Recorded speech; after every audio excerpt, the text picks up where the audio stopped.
And welcome back. Today we're going to look at how to use the different techniques we've done with multiple images and really kind of layer them into different effects, in addition to looking at how to deal with when we have images that you might have already seen so far in your own travels that might have, for example, a white background.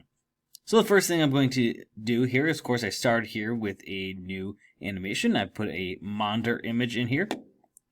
And I'm going to go ahead and import a couple things because I want to go ahead and layer them so they're over top of this image. Now this monitor is effectively going to act as the background, so to speak, of this. So I'm going to go ahead and add in a new layer here. And I'm going to go ahead and import into the stage here my mountain file. And I can go ahead and use my transform tool to go ahead and bring that down in size. And I want to get that so that way this is going to fit over the monitor. So I might have to play around with this a little bit just to get that to fit exactly how I want it to. But ultimately, we will get that pretty close. And that looks pretty good there. I just have to key that over a little bit. But now, of course, we have a screen that has a nice background. And of course, this is going to, let's call this the background here. Or we can call this mountain, or whatever you want to call it. But effectively, we created a screen on our monitor. Remember, originally, if I temporarily hide this, we had a black monitor. But just by adding another image in here with a new layer, we've now, of course, layered that. I'm going to go ahead and lock that monitor layer because I don't want that to move. And I'm going to go ahead and lock the background layer as well, temporarily. We might have to come back and do things with it. But I'm going to go ahead and add one new layer. And this is where I'm going to go ahead and import in now the night character that I have procured here. And if I go ahead and hold down the shift key, I can shrink that to keep the proportions so that this character doesn't lose its aspect ratios. Because if I just grab this and start moving around, I could end up resizing it and lose some of that original proportions. But I want to keep the proportions I have. So again, I hold down shift. Once that character is in place, let's go ahead and rename this. Call this layer night. And of course, now we are ready to start doing some animation work. Let's make this a pretty short animation. We're going to go for 45 frames here. So let's go ahead and just insert some frames. And all I want to do is have this knight simply walk across this area here. Now, of course, if I had this as a sprite where I had different poses, I could animate the legs and arms and stuff like that. But because it's a static image, I don't have much of that. I'm just going to go ahead and assume that for our purposes, this might, for example, be a classic tween. And all I want to do is set this up so that when this character is done, they are now going to be over here. And if I really want to get some fine-tooth control over this, of course, I can, instead of doing a classic tween, I could do a motion tween to really kind of help add some different steps in here. Or I could even just manually come in here and do this myself. Let's just say we're going to, every 5 frames, we're going to have that character maybe walk up and down. Just kind of help stimulate movement here just a little bit. And again, walk up and down. And of course, now we have this puddle here, so we might have the character move a little further down. And of course, now they're going to start to move back up. Now, one thing you will notice that as this character is moving is that they, of course, are going to move outside of the frame of the monitor. So you can see right here we have this moment where that character is exceeding that bounds, and so we will need to use a mask effect here within this time frame. So let's go ahead and get ready to create our mask. So I'm going to make a new layer here, and let's just go ahead and call this our mask layer. And what I want to do for this is I'm just going to go ahead and use my rectangle tool. And let's change the color here. We can pick whatever color we want, but I'm going to go ahead and do something that's a little bit different than the color palette I have in this image, because again, I don't want to overwrite that.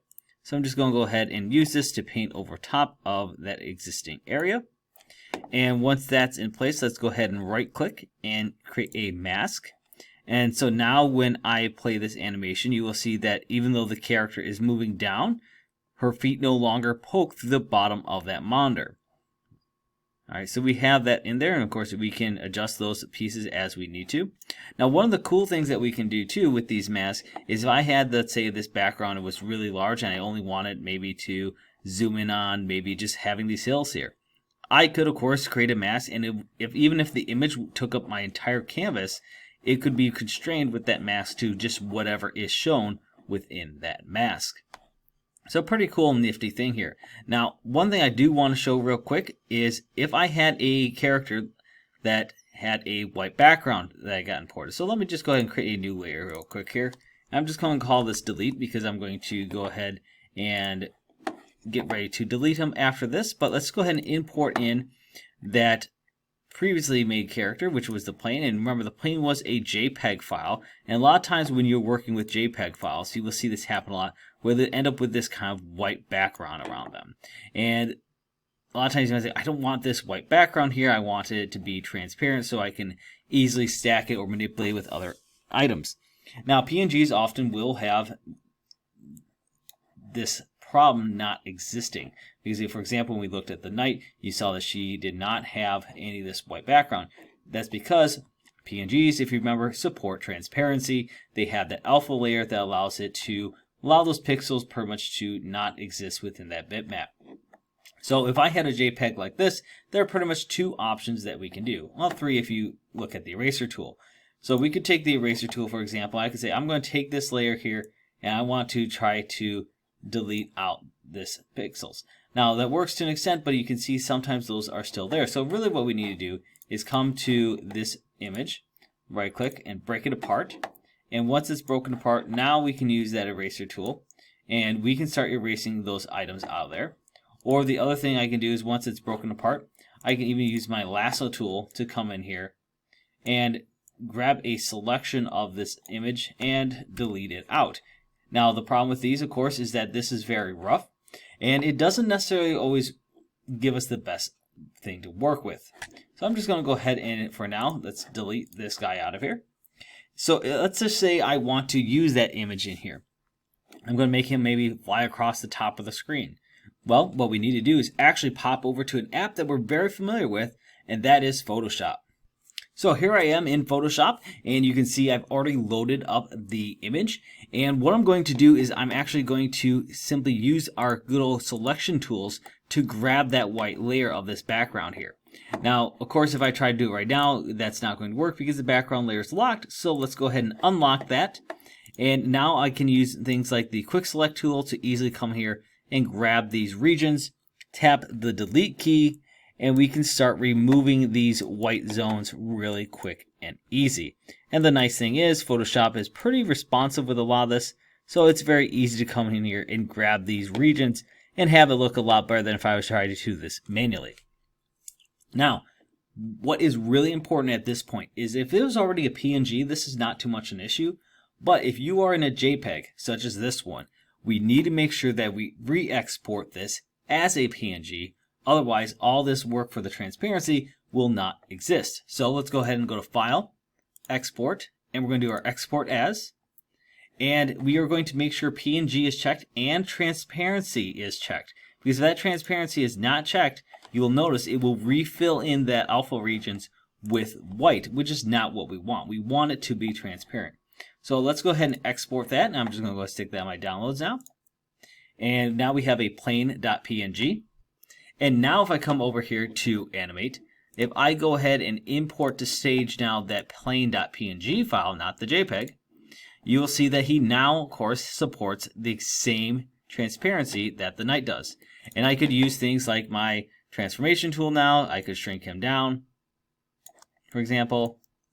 And I might say, you know, maybe I do want to put him in here. It might be some random thing that's just going to fly across the top of the screen. And let's go ahead and give him a quick classic tween here. And I'm going to make it so that way when he's done, he's going to fly up here and kind of off the screen. So that way he kind of moves up and over. And again, you will see that he is right now going outside the bounds. So if I wanted this guy to remain within this mask region, I can actually just grab this layer. I can drag it underneath the mask layer that I created. And you will see that as he moves, we do have a small problem here. Because as he starts going, you can see that doesn't quite work. Even if I try moving him above the knight layer, you can see again we have that issue with that mask layer. And the reason for that is quite simple. If you look, the mask layer and the night layer both are currently locked. So we want to make sure we do that same thing here with our delete layer. So when I play this animation, you'll see that as he flies off of that screen, you can see that he now doesn't exist. Of course, that mask layer doesn't exist before this point, so we'd have to make sure that when we created this guy, he would have that same mask exist prior to this point. So that would, of course, be hard to adjust. We could easily just either create a new mask, put it in here, or we can take this existing mask and bring it all the way to the beginning. So we have a couple options for us to work with here, but I think that looks pretty good for an animation here. And it gives us a lot of different techniques now that we have been working with, and we're starting to bring them together.